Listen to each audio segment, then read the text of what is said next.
Over to you, Freddie. So, I mean, your Instagram, your LinkedIn at the moment is blowing up with amazing press. We just spoke off camera as well about how well that's going for you. How? Tell us your success right now. Well, I think, as Jennifer mentioned before as well, as a business owner, no matter what you do, unless you are the founder of Zoom probably, uh, you have been hit by that, And I think the last few months have been one of the most interesting and challenging, but also, teaching. When we went into lockdown, obviously all our customers, so venues, have shut down. We decided to stop charging them throughout the time as well to show them support. This has definitely put us as a still early stage startup under a lot of pressure and a lot of, we need to face a lot of issues. But I think our focus hasn't really changed in terms of what we're providing. For the last 2.5 years since our beta launch, we've been trying to show operators there are ways how to run the business even better, that we all have to focus on loyal customers. We have to get to know them. Every single venue relies on returning customers, but very little venues actually know how many customers they rely on, who they are. They don't necessarily have the tools to communicate with them and reward them. And, this hasn't changed. But I think what has, changed, or what this time has brought, is the time to reflect. We all know operators. I used to run venues myself. It's an extremely hectic environment to be living in, and sometimes you just don't have time to reflect and think about stuff because there's so many, urgent issues. And I think now we simply just saw a lot of people that we spoke to last year now having time to actually assess. And I think every venue lost their customers, and they need to somehow get them back, and they realize, I've lost all my customers. I need to tell them now I'm reopening, but actually, who am I going to tell this if I don't have the tools to do this, right? I don't actually know who my customers are, in fact, right? So what we managed to do is give that support, is tell them, look, let's rebuild together. We offered, free trials to a lot of venues. We offered extra support, upgrades. And I think what's important is that obviously our loyalty tool is fully contactless, so it's also safe, opposed to paper stamp cards. And with most venues going cashless, it's a natural sort of, progression that you wouldn't expect someone to, hand out paper stamp cards when they don't accept your notes. So I think all this together has, resulted in the growth. I mean, 100 new venues in a very short time. Definitely, I think speaks volumes more for those venues that they had the time to realize, let's digitize, let's take that leap. Even if you weren't tech savvy before, I think now it's not about being tech savvy, it's about improving the business, about trying to find new ways how to stay in touch with key customers. And to be honest, something that this time has taught us as a team is do not let yourself get distracted with all those issues. You know what your core is, adapt, pivot a bit, but your focus should still be there. And our focus since day one was how can we help operators? How can we support them? And this just gave us a chance to, show off, whether we're actually ready to help them. And yeah, I mean, I'm obviously, as we all are, worried about a lot of things that are happening. But, we as a team, we just try to keep focused and just give that, belief that there are partners out there that are willing to, fight the fight together with the operators. And I think they all need that. We all need to work together to overcome this. And yeah, we're just happy to contribute to some of the success stories, because there definitely are success stories post-COVID. One of them, one of my favorite actually, has been Queens of Mayfair, a venue that literally opened post-lockdown in the middle of Mayfair with a coffee shop and cocktail bar, and absolutely nailing this. I mean, they get press around the world. They're busy every day. They did not expect pre-COVID to hit those numbers now. Why though? What's their secret there? I think, from day one, they really opened with the sort of, focus on that returning customer. We all as a venue, need to think now we have less customers around, less customers traveling in. How can we make them come back more often? And I think the very unique concept that they built, the service, the solutions, and, it's just not just Embargo, many other tech solutions they implemented from day one, made it a place to be, and people just wanted to be back. And they managed to, again, make less customers come more often, which helps them, provide more revenue. And yeah, and I think, the founders have just done a great job of coming up with something that Mayfair needed for a long time, which is a specialty coffee shop with a cocktail bar, a bit more relaxed, without feeling that I need to spend, hundreds of pounds to just walk in. Yeah, I mean, and there's many more, as we mentioned, Gentlemen Baristas being one of them, Notes Coffee, which obviously are, in the city in Canary Wharf, probably the toughest area these days, and they still managed to come back strong and not give up.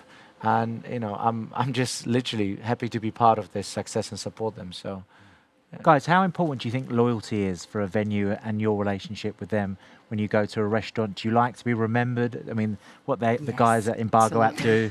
Yeah, I mean, it's important, isn't it, right now? Yeah. I can remember someone taught me years ago, it costs so much money to bring someone in once. It costs people to bring them in time and time again. Yeah. And more than ever, you want to know you're cared for. And this is what we do. We're here to care for you. We make memories. That's what we do. So loyalty, it's our respect towards you that we want to give. And so when we don't get it, we don't like it. Yeah. I think that customer experience is absolutely everything. And I mean, they can't expect to know everyone's names, but to recognise a face, give you a smile, that kind of knowing look, say, welcome back, lovely to see you again. These things make a million differences, and they will make you come back. And, loyalty, it pays off absolutely. It's key. And I think the stats, even pre-COVID shown this. I think there was a research done end of last year that 60% of venues in London shut down between the year 1 and year 3, but 90% of those that managed to get to year 5 stay open for 10 years or longer. And that really shows how much that returning customer base means, because at the end of the day, we all can get a venue busy for 1 year, 2 years, 3 years with enough PR marketing, but it can be misleading, without the right tools and without knowing actually how many customers we're relying on. We can have a feeling that we're fully booked. But what if this always comes week in, week out from new customers? This is not sustainable. And then we always, think about those venues that, open, they're so busy, and then they shut down. We all think, how come they just shut down? Because actually, it's usually the small group of customers that is a make it or break it for every venue. Having now worked with, almost 600 venues, we realized that, especially when looking at, cafes, grab and go, sort of lunch places, they usually rely on between 100 and 250 customers that drive between 75 and 95% of the business. And most operators just don't know it because they don't have access to the tools to know it.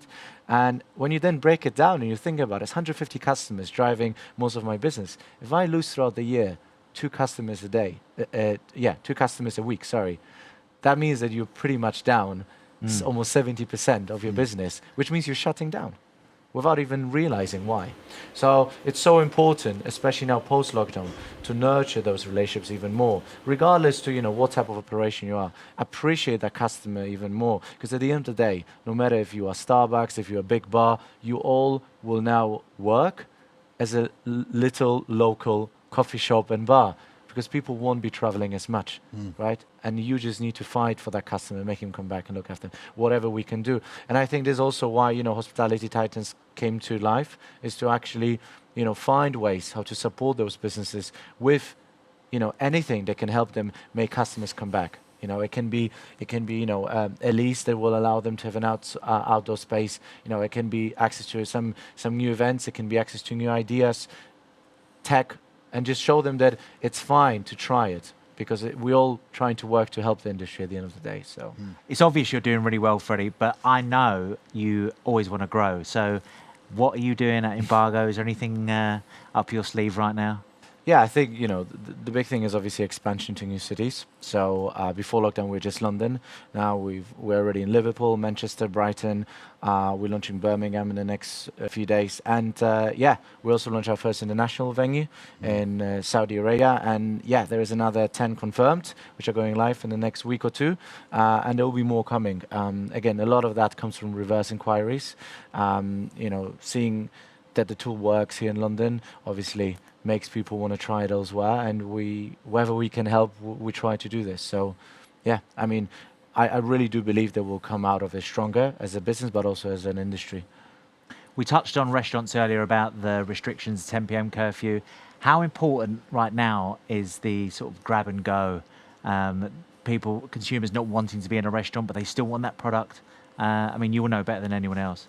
Yeah, absolutely. I think the grab and go culture has been in London for ages, and now just become even more of a thing. And as we discussed earlier, there are still some people, and there will be some people who don't necessarily feel comfortable, going inside the venue. I know some people very well that only want to sit outside, but they still want to have that feeling of a routine, feeling of eating out, of drinking out. And I think, that grab and go culture is just going to be even bigger. I think every venue, no matter what they do, they have to be able to provide that. I think there's also a lot of pressure on now the delivery providers. I think, the commissions they're charging at the moment, 35% is absolutely ridiculous. I mean, I do understand why they're doing it. It's just a situation where they have to do it to try to become profitable. But this opens up another discussion where how, can this be solved so that operators can still do delivery, can still, get that extra sort of cash flow going, but without necessarily paying out so much. There's a lot going on in that space for sure. Don't want to share much more, but I think the grab and go culture will grow, and it's also great to see that a lot of those more high-end restaurants, which I know you deal with a lot with, and you guys deal a lot with, have introduced that delivery. And again, one of those changes that have been made because people were forced to make them, but they could have been made anyway. And I think these are the positive outcomes of that crisis, and we just got to focus on that and just, keep that positive note. And hopefully there'll be more situations like this that will come out with good changes. I'd just like to tap onto that, Freddie, because you're right. One of the things that has come out, the versatility that I've seen in this market has been phenomenal, and one of the things that have come out that has been so exciting is the way that you've got high-end restaurants that have managed to create these delivery options, but they've been done so cleverly, because they're not even just, high-end restaurant. You go there and you expect to get a good food with a good service. So how they've done it, I mean, especially there's one group that we deal a lot with is JKS Restaurants. JKS Restaurants are their own brands such as Gymkhana, Bao, Hoppers, and Bubble Dogs. And what they've done is they've managed to create a separate, if you like, business for the delivery of their phenomenal food, but they send it in packaging, and then it's got instructions of how you make it and how you create it, so you can actually recreate what you would be eating within that restaurant. Many people have come up with that. Yeah, the do-it-yourself kits have been an absolute hit. Yeah. The guys at Hawksmoor did it really well, didn't they, as well? They did well. Burger place at Patty and Bun. Pizza Pilgrims. Yeah. And I think that just also builds like closer relationship with your customer, because they are more engaged with your brands, and I think again throughout those few months where restaurants couldn't open, a lot of these brands have introduced those kits. It has built that feeling of appreciation, I think, because you realize how much work goes still into it, and if it doesn't taste exactly the same, you're like, okay, well done to you, for making it tastes absolutely amazing, actually using the same ingredients. And I think again, every crisis drives innovation. I've seen a lot of people sharing this screenshot of a survey going around LinkedIn where they were asking companies who drives digital innovation or innovation in your at your company. The answer A was your CEO, the answer B was your CTO, and the answer C was coronavirus, right? And I think a lot of people have ticked that last answer. And again, we just got to focus on those positive changes, and hopefully we can just somehow battle through and soldier through those tough months. And with a bit of luck, we'll be out of that with better concepts and better operations and more creative minds. And Fantastic. Thank you very much, Freddie. Very super useful.